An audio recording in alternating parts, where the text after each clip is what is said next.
What's up, y'all? Welcome to another YouTube video with Elite Growth and Improvement. Today we're going to be talking about how to lose weight efficiently.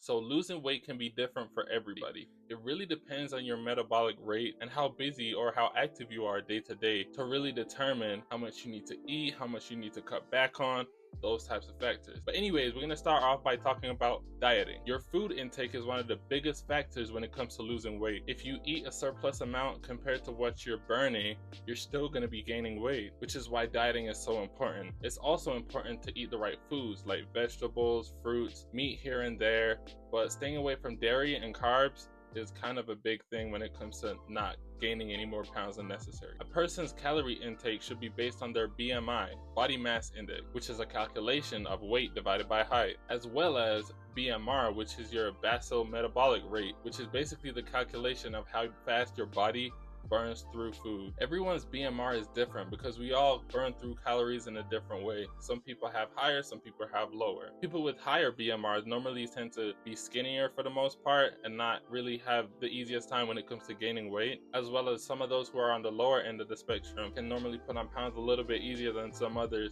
and find it a little bit harder to shave that off. Knowing this is pretty important because it can determine how much you need to eat from how much you don't on a daily basis. You can get pretty deep when it comes to calories or nutrition as a whole, talking about macros and micros.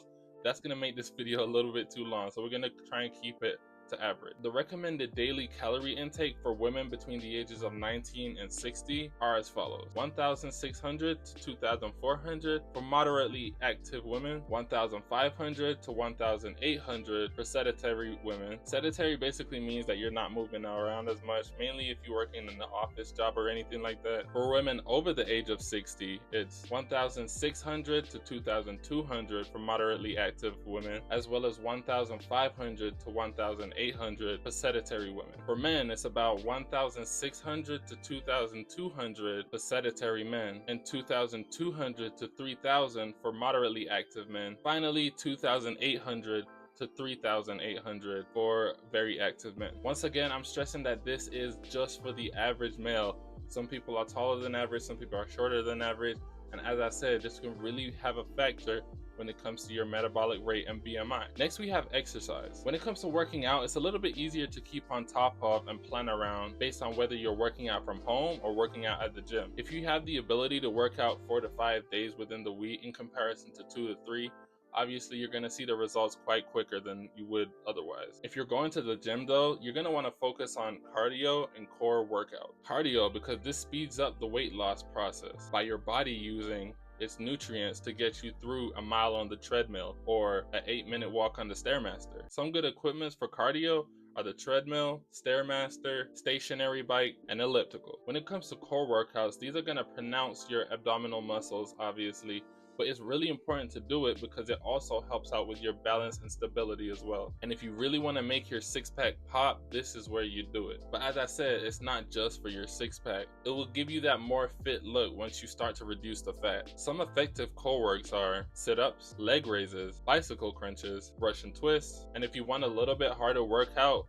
wheel rollout is really a good one too. Combining cardio and core workouts are not only good for losing weight, but also getting that lean figure. So to wrap things up, when it comes to dieting and adding the exercises that I mentioned earlier in this video, you are guaranteed to lose weight and reach your fitness goal while achieving an overall healthy lifestyle. It's important to stay consistent though and not cheat the process, because that will cause you to take steps back, which is not something that you want to do unless you want to prolong your progress, which I'm pretty sure you don't. And just remember, this is not something that's going to happen overnight. It's going to take some time for your body to get used to not only the workouts, but also to get the physique that you really want. This is what I think you should do. Set a goal and make a realistic time period of how you can get to that goal. And then from there, lock in, stay focused, and watch the magic happen over time. And just think about how in the end, you're going to be able to show off to your friends and family, and they'll naturally see the hard work that you've been putting in. Anyways, guys, this is going to wrap up today's video. If you have any questions, be sure to let me know down in the comment section below, whether it's on exercise or dieting. I want to say one more time that the numbers that I gave you are the average.